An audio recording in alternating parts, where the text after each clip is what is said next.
L'aire d'accueil des gens du voyage va faire peau neuve. On s'en souvient en effet, le site avait connu de très nombreuses dégradations. C'était en janvier 2013, dégradations qui avaient conduit les responsables de la communauté de communes à en fermer l'accès.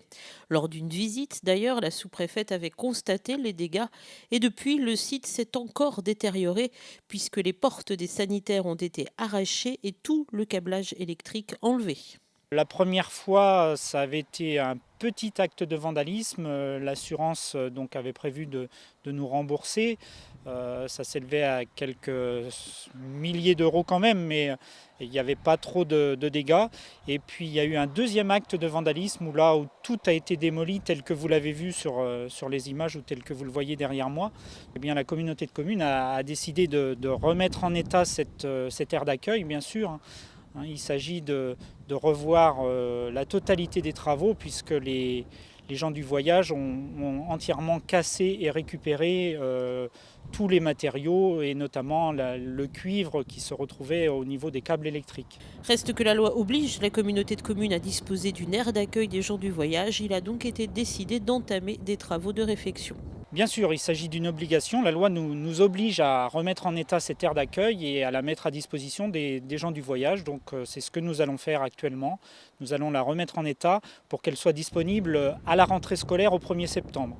Il faut savoir qu'il y a une majorité des gens du voyage qui scolarisent leurs enfants, donc souhaitent que l'aire d'accueil soit ouverte au 1er septembre. Mais pour éviter d'autres problèmes, la communauté de communes réfléchit à un nouveau système de surveillance. Auparavant, la gestion avait été confiée à une entreprise privée de La Rochelle, la société Vago. Reste que l'aire étant sur le territoire de la commune de Luçon, c'est à la ville d'en assurer la sécurité puisque c'est elle qui possède le pouvoir de police. Nous avons commencé des négociations avec la municipalité de Luçon, donc c'est en cours, pour effectivement mettre en place un système avec la police municipale. Donc ce sont des décisions qui ne sont pas encore prises, mais j'en ai déjà discuté plusieurs fois avec Pierre-Guy Perrier, le maire de Luçon. Nous allons essayer de mettre en place une gestion avec la police municipale de Luçon pour que le pouvoir de police du maire de Luçon soit utilisé par le personnel de la commune, pour qu'il puisse y avoir une intervention très rapide des policiers municipaux et de la gendarmerie derrière, bien sûr, lorsqu'il y aura un besoin, ce que nous ne souhaitons pas.